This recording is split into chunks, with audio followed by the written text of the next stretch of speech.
Hello and welcome back to the Blackford Book Club once again, the garden sessions, and a very exciting part 11 from my self-published book that I'm going to continue showing like a magician's assistant, Chasing the Impossible and the Sword of Damocles. Now I've just done a near perfect take of this, but it was ruined by a wasp, not once but twice. So here we go again, page 461. Reds back to winning ways over a toothless Wolves. Liverpool 2, Wolverhampton Wanderers 0. All's well that ended well this evening at Anfield, as Liverpool's Sword of Damocles season continued along its perilous way. 10 goals conceded and dumped out of 2 of the 3 cup competitions since the resumption of domestic competition after World Soccer's shindig in Qatar. This evening's 2-0 victory confirmed 10 points from a possible 12 in their last 4 Premier League games, and 4 consecutive clean sheets for a still shaky defence under the command of the man with the most magnificent of beards in the Reds' goal, Brazilian shot-stopper extraordinaire Alisson Becker. Ali made a crucial save on just 5 minutes when he tipped a goal-bound effort from João Mountinho around his far post for a corner, but was then a distant spectator for the remaining 85 minutes, in which he was never called upon for any further meaningful action. The only other meaningful action from the giant Brazilian in the Reds' goal started the wonderful team move that flowed from one end of Anfield to the other on 77 minutes for Mo Salah's game-defining second goal. As I said, all's well that ended well. 18-year-old wunderkind Stefan Bajcetic tamely volleyed towards the Wolves' goal mere seconds before Mountinho brought out the very best in the Reds' goalkeeping custodian, and in a lively opening 5 minutes this evening that threatened real promise of an exciting attacking contest. Alas, a drab, dull first half followed, only illuminated by the performance of Fabinho in the Reds midfield, who had a quite outstanding first 45 minutes. His tackles started the counter-attack that followed via Diogo Jota and Darwin Núñez that saw the Reds' other midfield teenage sensation Harvey Elliott head wide on 39 minutes when he should have scored. It was Fabinho again who started the flowing move early in injury time that resulted in Elliott being denied at the near post by a smart save from Wolves goalkeeper José Sá.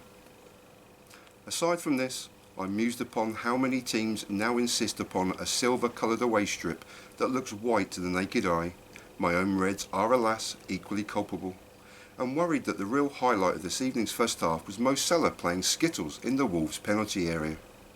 On 34 minutes, the diminutive Egyptian king was tussling with the aforementioned and equally smaller stature João Mountinho on the Wolves' goal line as they jostled for position at a Reds corner. Salah, that big, dastardly brute of a man, pushed Mountinho, who comically fell backwards, taking his goalkeeper José Sá with him.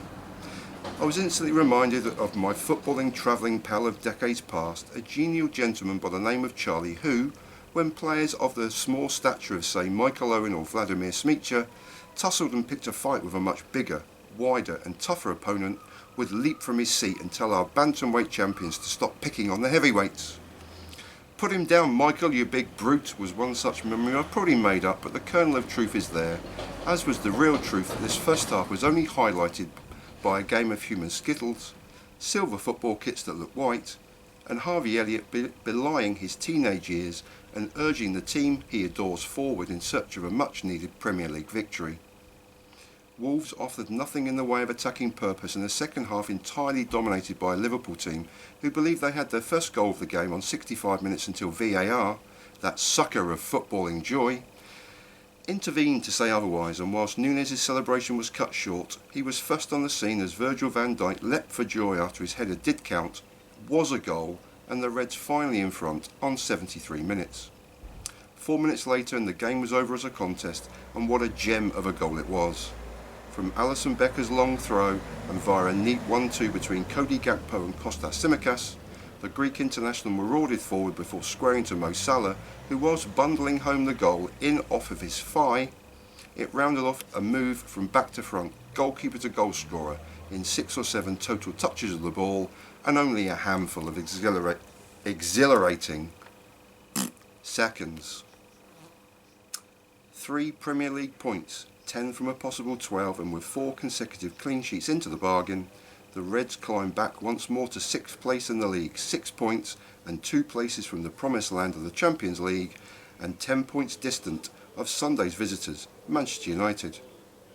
Much like this evening, I anticipate a much changed Liverpool for the visit of their bitterest of all possible rivals at the weekend, with Andy Robertson and Jordan Henderson sure to return to the starting 11, as well as perhaps the fresher and fitter Cody Gakpo, rather than the impressive return so far from injury of Diogo Jota. Those Red Devils from Manchester will arrive on Sunday with the League Cup under their footballing arm, still challenging on every front, and inarguably a role reversal of recent years, as one Northwest giant seeks a new identity amid a cloud of uncertainty. The other is riding a crest of a wave and sadly taking ownership of the silverware won by the mighty Reds just 12 months ago. We can but hope this is the only trophy our Mancunian cousins win this season. Small steps forward, albeit against little resistance. Another 3 points in the Premier League bag. Mo Salah looking invigorated and back among the goals. As I said, all's well that ended well. And that almost ended well, didn't it? Blimey, a couple of stumbles and bumbles, but we'll see how this is. And I'm just larking around in the garden trying to flog this dead horse. My book. Little joke there for you. I'll leave you, as I always do, in peace and solidarity and in a Radiohead t-shirt. And I thank you so much for watching.